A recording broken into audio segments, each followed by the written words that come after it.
I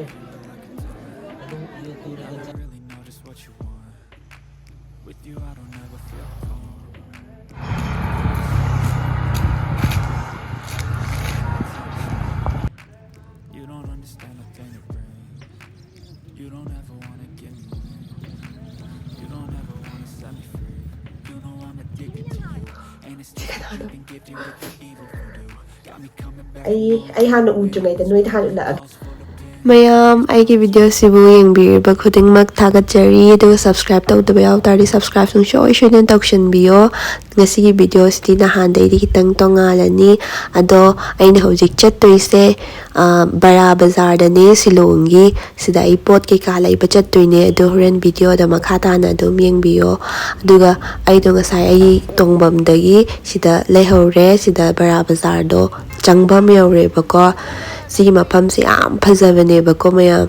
ado aina kumidudagi hojai Bara Bazar chattoise sidagi minute 5-10 gumba lapamni bako khongna chatpada ado mafam se yam phajai mafam se phajamanni dana ko video nammane ba haidi u waga se ama mayam na idum khangamni bako yam phajadrane si mafam se adogi aina video nammane ba hinjang nei ba chaluge ga hai semune ado hinjang je horen leyak mayam yengbiyo aduga video suloi phau yengbiyo sigi video sidang hamugi chakhom kya no haibado adugi challenge to adugi result chu soidana yaurakadoine ado mayam video se loi phau yengbiyo ai hojik Bara Bazar yaurani to Bara Bazar yaure hinjang na pi ngakta yondoine bako Bara Bazar se Shillonggi khwaidagi chawba bazar ne sida vegetables yoli adai nga yoli meat yoli everything haidi loimakti yole bako si mafam pot laibasu yam nungai Bara Bazar gi khwai phaba ma haraga moidi mamanse dukan amaga manadaba kaishu tawdebako chap loi manadoine ba moigi price loi manai ado khwaidagi chawa bazar ne do topa mafamdagi leibado yam tange bako tangkhai muki changde henjale aina leiri mafamse sidaga hinjang napi leibasu ku tang ama tawe bako aduna pot yam leigi hai tardi Bara Bazar da chatla leibana phai bako aduna mi su yamna chinbane haide bazar se mi loi mak pukhala ga yonbado khangbra aduna neba haibdi moigi Shillong Meghalaya da lai dum mayam farm kai de adumba de lalon bi kai ka dum Bara Bazar achau boy bado adu oi bane ba ko sigi bazar se pot lei bisu yamna nungai bane ba adu ne ge mayam se mi mayam ga pot lei ba mayam lakna bane ba ko ado moti yamna mot bane mot ba haibdi ko nga wo kai wo yam chotli toraga yam lei bado adumaina di tawe ba to mi mayam se ngone pukhalaga leiri ngaktane bako si mayam se lalon gi mayam do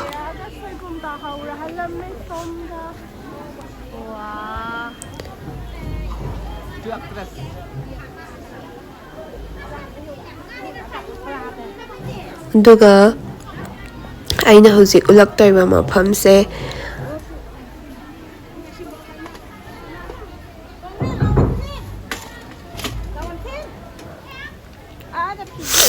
aduga aina hojik ulaktai mafam se Manipuri ngangba haiba nupa ama leibako adugi dukan dagi leidoine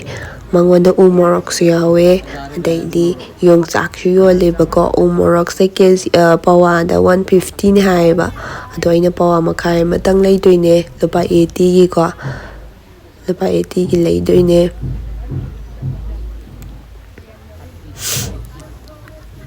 yongchak mayam jaune maning dagi umorok se phajadra ado umorok se July August ta phangmadu di yam hawbane si umorok si di haramgadra haramoidra I khangde bako do shudum leire hek ubada leining mado morok na jawa yadri ba moi morok se sar ke dom do bane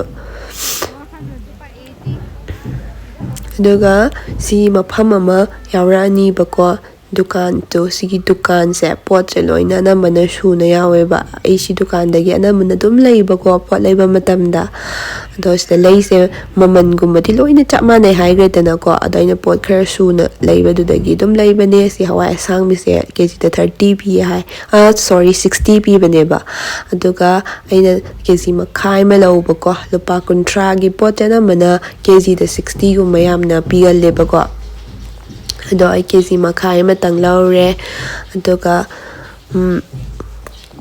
khamen asinba laudoine khamen asinba sisu khamen asinba harasi khamen je kya pi bano hangaktre ai si se tawra chaba yam hawe bako aduga khamen asinba sisu sidi hong le me kg da 30 pi hai kg ma laure e ko khamen asinba di adaidi sigi carrot akhabi se asisu kg da 60 ne hai bako ado 30 gi laure as aina khoi nga sida hangba bu kg makhai da 50 ne hai as adi lorak tam ne ida tangman na duga magi dukan mamang se light yam nga de bako light yam nga besina ne aina ne video se nam thok pani da light ubada video nam ning bado ado yene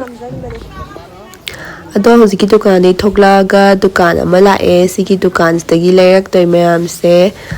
sigi gajar se 50 pi habane bako kg da gajar ama lairakani si dukan stagi daidi thabi ama lairakani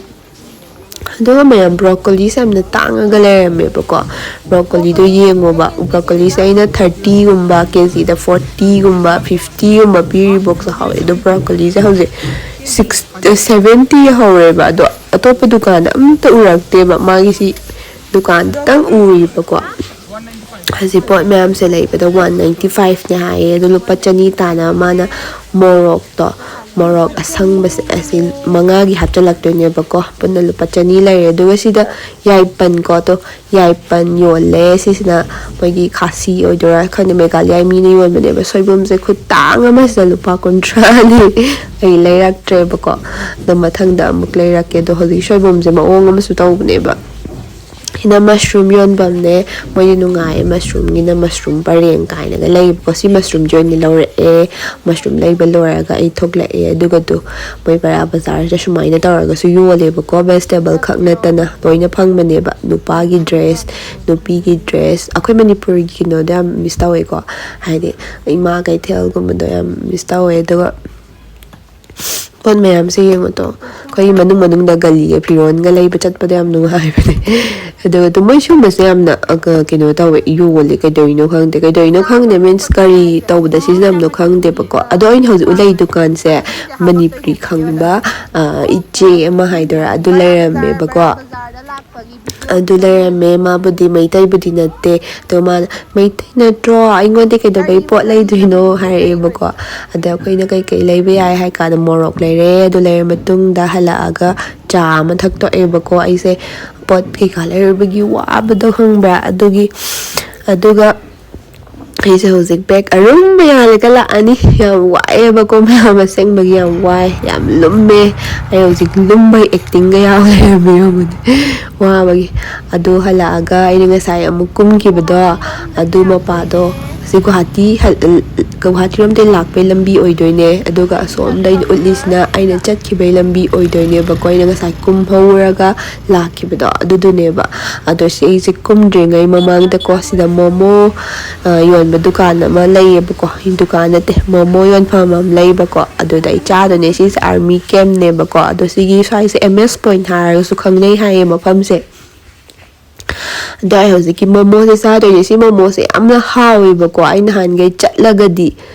chadri ba ko ado ngasi na han mane ba ina chatlaga sa ba se do mina ga lerak pa di ai dum chare ba ko yam hawe hauzar ga hong ba do ado ba ko ma'am ai di momo se ta sein ham da ko mai tai na taw ba su yam hawe ba ko ado swai na di mai tai na taw ba lai ta banina ai ba di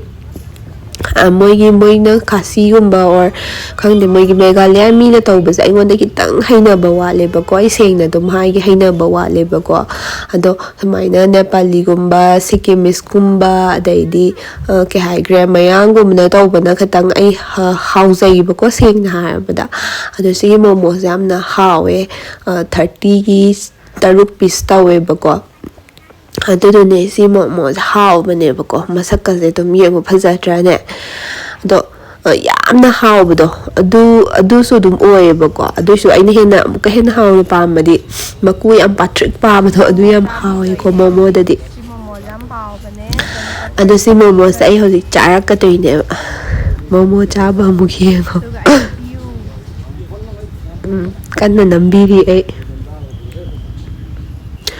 amuka so nambira-kani aduga si momo chaba lorakana pani puri chadonebako pani puri se si pani puri se adum hawe yam hawbadu oide yam hawbadi nate aduga mafam ama leibako aina chatluido Bara Bazar nidana Police Bazar haina ko adu Police Bazar da ino ma chatlakanda ai pani puri charke pani puri chabam ahawba ma leibako anum street food tanebako street food myam ama phamme Police Bazar de nungtang ne chatpane hena nungai bako mai ge do yam phasaraga ado aina matang cha tardi nongma duri Police Bazar gi video suna makke ado chabaloy bade aido yumda hanbagi taxi to madoine modi sumba Maruti yumba alto ngata chatle bako namana gari achauba pangna leina de ba moi taxi se do moi taxi se lupa yankhai ne bako hanga thanda da lupa chama aduga aina ngasai de lere pot myam do singai sine punna 600 ki lere e bako pot ki kane mushroom dudi yen biyo me mushroom ha batan mushroom natte bako mushroom da haw bane ai si pame amadu so hawe si le tehagina chamagi adagi di chifki leido lei manam nusibido mamin kau thokre muka moi chingda yam pan bane sabu lupa kuntra ni ai da tangman le khale ba chingda di yam pan bane Mam eke no da barapani khang barapani ama Shillong gi umiam le ka haina bdo adu gi chingdu de am pan ne nong surak pe timing me jun na da ai hayang ko na blog na makan da adu gi ke no torake video na make da am pan ne heklake hojik si lupa kuntra pi le in yam tangdra lupa kontra gini badam jam tang badam yung payang kay gini yung kay da sila lupa yung kay gini yung tanga ba mga kakang bas na lupa kontra bawa makay karot akabi se lupa 30 gi sisu lupa 30 gi lupa 30 lupa chama COVID 25 andai di chizina keba spadai keba size nusidak aduga nusidak padigom lupa tara ge andai kamen jisu lupa 30 ge kamen ke 30 ke si makai takra kai no ka wa lupa kun ge kai no ka Daidi thabi se kg amane kg da 40 daidi chanam se kano pawada kano prak pada yang khai male daidi kantang mane ba 60 70 60 or male dai sing de khara khong la me sing khamene sin da su pa kun tra ge ne kg amada 30 adagi hawai track si su 30 ge ne broccoli sam tang 70 kg da kg makhaya mane si daidi si gajar se kg mane 50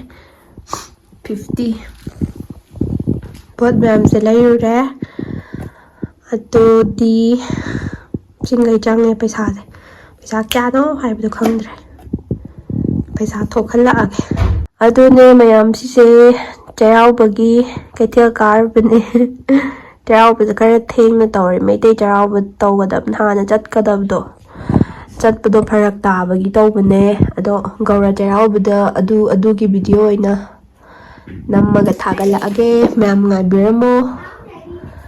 ꯑꯁꯤꯁꯤꯅꯦ ꯑꯗꯨꯒ ꯃꯌꯥꯝ ꯑꯩꯅ video ꯑꯃꯗ pork ꯆꯥꯕꯩꯗ ꯆꯥꯛꯈꯨꯝ ꯀꯌꯥꯅꯣ ꯍꯥꯏꯕꯗꯣ ꯑꯗꯨꯒꯤ ꯀꯩꯅꯣ challenge ꯑꯃ ꯇꯧꯁꯦ ꯆꯥꯛꯈꯨꯝ ꯀꯌꯥꯅꯣ ꯍꯥꯏꯕꯤꯔꯝꯃꯣ ꯍꯥꯏꯔꯒ ꯇꯧꯕ ꯆꯦꯂꯦꯟꯖꯇꯣ ꯑꯗꯨꯗ ꯃꯤ 58 ꯀꯣꯃꯦꯟꯠꯁ ꯂꯥꯛꯑꯦ ꯆꯥꯛꯈꯨꯝ 12ꯅꯦ ꯍꯥꯏꯅ ꯃꯥꯅꯦ ꯆꯥꯛꯈꯨꯝ 12ꯅꯦ ꯑꯗꯨ ꯃꯌꯥꯝ ꯑꯃ ꯂꯥꯛꯑꯦ ꯀꯣꯃꯦꯟꯠꯁꯇꯣ ꯃꯤ 58 ꯀꯣꯃꯦꯟꯠꯁ ꯂꯥꯛꯑꯦ ꯆꯥꯛꯈꯨꯝ 12 ꯍꯥꯏꯔꯒ ꯑꯗꯨꯗꯩꯗꯨꯗ ꯋꯤꯟꯅꯔ ꯑꯃ ꯈꯜꯂꯁꯦꯕ ꯑꯩ ꯑꯦꯞꯁ ꯀꯩꯀꯥ ꯂꯩꯕꯅꯣ ꯈꯪꯗꯦ ꯑꯗꯣ ꯁꯨꯃꯥꯏꯅ ꯑꯗꯨꯝ ꯇꯧꯔꯦꯕ ꯑꯗꯣ ꯀꯅꯥꯅ ꯋꯤꯟꯅꯔꯅꯣ ꯍꯥꯏꯕꯗꯣ ꯌꯦꯡꯉꯁꯦ ꯑꯗꯣ ꯌꯦꯡꯗ꯭ꯔꯤꯉꯩ ꯃꯃꯥꯡꯗ ꯑꯩꯒꯤ ꯏꯟꯁꯇꯥꯒ꯭ꯔꯥꯝ ꯑꯦꯀꯥꯎꯟ ꯑꯗꯩ ꯐꯦꯁꯕꯨꯛ ꯑꯦꯀꯥꯎꯟ ꯍꯪꯉꯛꯑꯦꯕꯀꯣ ꯑꯗꯣ ꯃꯌꯥꯝ ꯑꯩꯒꯤ ꯏꯟꯁꯇꯥꯒ꯭ꯔꯥꯝ ꯑꯦꯀꯥꯎꯟꯗꯣ ꯗꯦꯁꯀ꯭ꯔꯤꯞꯁꯟꯗ ꯂꯤꯡꯛ ꯍꯥꯞꯄꯅꯦ ꯑꯗꯨ ꯐꯣꯂꯣ ꯇꯧꯁꯤꯟꯕꯤꯔꯛꯑꯣ ꯃꯌꯥꯝ ꯑꯗꯨꯒ ꯑꯩ ꯐꯦꯁꯕꯨꯛꯇꯤ ꯃꯌꯥꯝ ꯑꯩ ꯄꯥꯏꯖꯗ꯭ꯔꯦ ꯑꯗꯨꯒꯤꯅꯦ ꯑꯗꯣ ꯑꯗꯨꯒ ꯑꯃꯅ ꯑꯪꯀꯜ ꯄ꯭ꯔꯦꯝꯁꯟ ꯀꯤꯔꯤ ꯕ꯭ꯂꯣꯒ ꯃꯥꯁꯨ ꯃꯨꯛꯕꯥꯡꯁꯨ ꯇꯧꯕꯅꯦ ꯃꯥꯒꯤ ꯕ꯭ꯂꯣꯒꯇꯣ ꯑꯗꯣ ꯑꯪꯀꯜ ꯄ꯭ꯔꯦꯝꯁꯟ ꯊꯦꯡꯛ ꯌꯨ ꯁꯣ ꯃꯆ ꯃꯥꯅ ꯑꯩꯉꯣꯟꯗ ꯀꯃꯦꯟ ꯑꯗꯨꯝ ꯄꯤꯕꯤꯔꯛꯑꯦ ꯑꯗꯨꯒꯤꯗꯃꯛꯇ ꯑꯪꯀꯜ ꯊꯥꯒꯠꯆꯔꯤ ꯌꯥꯝꯅ ꯑꯗꯨꯒ ꯑꯪꯀꯜꯒꯤ ꯁꯕꯁꯀ꯭ꯔꯥꯏꯕꯔꯅꯦ ꯍꯥꯏꯔꯒ ꯑꯩꯉꯣꯟꯗ ꯀꯃꯦꯟꯁꯨ ꯄꯤꯔꯛꯑꯦ ꯑꯪꯀꯜ ꯄ꯭ꯔꯦꯝꯁꯟ ꯄꯥꯕꯨꯡ ꯄ꯭ꯔꯦꯝꯁꯟ ꯀꯤꯔꯤꯒꯤ ꯕ꯭ꯂꯣꯒ ꯌꯦꯡꯉꯨꯕꯗ ꯊꯦꯡꯅꯕꯅꯦꯅꯀꯣ ꯑꯗꯣ ꯑꯪꯀꯜ ꯊꯦꯡꯛ ꯌꯨ ꯁꯣ ꯃꯆ ꯑꯪꯀꯜꯅ ꯁꯞꯄꯣꯔꯠ ꯌꯥꯝ ꯇꯧꯕꯤꯌꯦ ꯑꯗꯨꯗꯨꯒ ꯑꯩꯉꯣꯟꯗ ꯀꯣꯃꯦꯟ ꯑꯃ ꯂꯥꯛꯑꯦ ꯀꯣꯃꯦꯟꯁꯦ ꯂꯨꯋꯥꯡ ꯃꯨꯛꯕꯥꯡ ꯕ꯭ꯂꯣꯒ ꯑꯅ ꯑꯃ ꯂꯩꯕꯅꯦ ꯑꯗ ꯃꯨꯛꯕꯥꯡ ꯆꯦꯅꯦꯜꯅꯦ ꯑꯗꯨꯁꯨ ꯐꯣꯂꯣ ꯇꯧꯁꯤꯟꯕꯤꯌꯣ ꯂꯨꯋꯥꯡ ꯃꯨꯛꯕꯥꯡ ꯕ꯭ꯂꯣꯒ ꯀꯣ ꯑꯩ ꯅꯥꯀꯟꯗ ꯊꯣꯛꯍꯜꯂꯝꯃꯒꯦ ꯑꯗ ꯐꯣꯂꯣ ꯑꯣꯏꯒꯦꯕ ꯁꯕꯁꯀ꯭ꯔꯥꯏꯕ ꯇꯧꯁꯤꯟꯕꯤꯌꯣ ꯃꯌꯥꯝ ꯍꯥꯏꯗꯤ ꯑꯗꯨꯝ ꯆꯥꯕ ꯄꯥꯝꯖꯕ ꯈꯔ ꯀꯥꯡꯒꯨꯈꯩ ꯃꯥꯅꯁꯨ ꯀꯣꯃꯦꯟ ꯄꯤꯔꯛꯄ ꯑꯗꯨꯅꯅꯦ ꯇꯧꯔꯤꯁꯦ ꯃꯤꯍꯨꯟ ꯑꯣꯏꯅ ꯆꯣꯡꯉꯦ ꯑꯩ ꯑꯣꯏꯅ ꯀꯅꯥꯅꯣ ꯌꯥꯝꯕꯗꯤ ꯅꯠꯇꯦ ꯑꯗꯣ ꯁꯤꯒꯤ ꯆꯦꯂꯦꯟꯖꯁꯦ ꯑꯩ ꯃꯔꯛꯇ ꯑꯗꯨꯝ ꯇꯧꯖꯔꯛꯀꯦ ꯃꯌꯥꯝ ꯍꯥꯏꯗꯤ ꯃꯌꯥꯝꯒꯤ ꯑꯗꯨꯝ ꯅꯨꯡꯉꯥꯏꯅꯕꯅꯦ ꯑꯗꯨꯒ ꯚꯤꯗꯤꯑꯣꯁꯨ ꯀꯅꯥꯅ ꯐꯖꯅ ꯌꯦꯡꯉꯤꯅꯣꯗꯣ ꯑꯗꯨ ꯈꯪꯅꯤꯡꯕꯩꯅꯦ ꯑꯗꯣ ꯊꯦꯡꯛ ꯌꯨ ꯂꯣꯏꯅꯃꯛ ꯄꯥꯔꯇꯤꯁꯤꯄꯦꯠ ꯇꯧꯕꯤꯕꯩꯗꯃꯛ ꯊꯥꯒꯠꯆꯔꯤ ꯃꯤ 58ꯅꯅꯦ ꯍꯥꯏꯗꯤ ꯑꯩ ꯀꯅꯥꯝꯇ ꯌꯥꯝ ꯍꯥꯏꯔꯛꯇꯣꯏꯒ ꯃꯥꯟꯗꯦ ꯑꯗꯨꯏꯁꯨ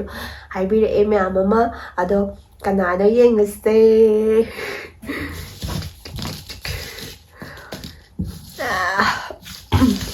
ꯀꯅꯥ ꯑꯣꯏꯔꯝꯗꯣꯏꯅꯣ ꯂꯥꯏꯕꯛ ꯐꯕꯤꯁꯤꯕꯣ ꯀꯥꯏ ꯂꯥꯏꯕꯛ ꯐꯕꯤꯒ ꯍꯥꯏꯁꯤꯗꯤ ꯌꯥꯝꯕ ꯅꯠꯇꯦꯀꯣ ꯃꯌꯥꯝ 60 ꯂꯨꯄꯥ 60 or 60-40 ꯗꯇꯥ ꯕꯨꯁꯇꯔꯗꯣ ꯑꯗꯨꯅꯦ ꯃꯌꯥꯝ ꯍꯥꯞꯆꯗꯣꯏꯁꯦ ꯑꯩꯅ ꯍꯥꯏꯕꯗꯣ ꯄꯩꯁꯥꯒꯁꯨ ꯌꯥꯝ ꯂꯩꯔ ꯇꯧꯕ ꯅꯠꯇꯦ ꯄꯩꯁꯥꯒ ꯌꯥꯝ ꯂꯩꯔꯗꯤ ꯌꯥꯝ ꯇꯧꯗꯣꯏꯖꯥꯠꯅꯤ ꯁꯤꯁꯦ ꯑꯗꯣ ꯁꯦ ꯌꯦꯡꯉꯁꯤꯀꯣ ꯁꯦ ꯂꯧꯈꯠꯂꯒꯦ ꯃꯤꯠ ꯎꯏꯁꯜꯂ ꯂꯧꯈꯠꯂꯒꯦ ꯃꯌꯥꯝ ꯀꯅꯥꯅꯣ ꯂꯛꯀꯤ ꯑꯣꯏꯕꯁꯦ ꯋꯥꯗꯤ ꯌꯥꯝ ꯇꯧꯗ꯭ꯔꯣ ꯁꯥꯎꯅꯤꯡꯗꯣꯏꯅꯦ ꯀꯣꯛ ꯂꯧꯈꯠꯇꯦ ꯀꯥꯏꯅ ꯈꯟꯗꯣꯏꯅꯦꯕ ꯑꯗꯣ ꯀꯅꯥꯅꯣ ꯂꯛꯀꯤ ꯑꯣꯏꯕꯁꯦ ꯑꯩ ꯃꯤꯠ ꯎꯏꯁꯜꯂ ꯈꯜꯂꯒꯦ ꯅꯥꯀꯟꯗꯁꯨ ꯃꯌꯥꯝ ꯆꯦꯟꯊꯣꯛꯈ꯭ꯔꯕ ꯅꯥꯀꯟ ꯈꯟꯗꯦ ꯑꯃꯨꯛ ꯍꯥꯏꯔꯅꯤꯕꯀꯣ ꯃꯌꯥꯝ ꯀꯗꯥꯏꯗꯒꯤꯅꯣ ꯈꯪꯗꯦꯅꯣ ꯁꯨꯃꯥꯏꯅ ꯇꯧꯔꯒ ꯑꯗꯨꯝ ꯂꯧꯈꯠꯂꯛꯑꯒꯦ ꯁꯤ ꯀꯅꯥꯅꯣ ꯑꯩ ꯍꯥꯟꯅ ꯎꯗ꯭ꯔꯤꯉꯩꯗ ꯅꯣꯏꯗ ꯍꯥꯟꯅ ꯎꯠꯂꯛꯑꯒꯦꯀꯣ ꯀꯅꯥꯅꯣ ꯑꯩ ꯈꯪꯗꯤꯌꯦ ꯑꯩ ꯈꯪꯗꯦꯀꯣ ꯃꯌꯥꯝ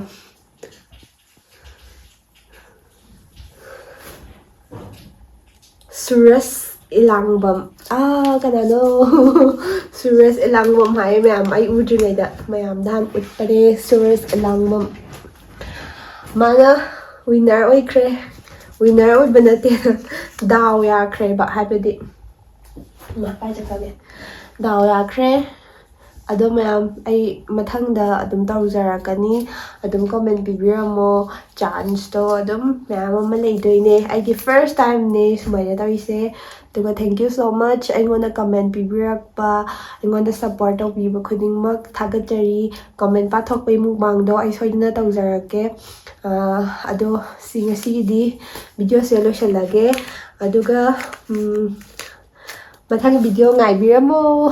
ꯂꯣꯏꯁꯤꯜꯂꯒꯦ ꯀꯃꯦꯟ ꯇꯧꯕꯤꯕ ꯀꯥꯎꯕꯤꯒꯅꯨ ꯃꯌꯥꯝ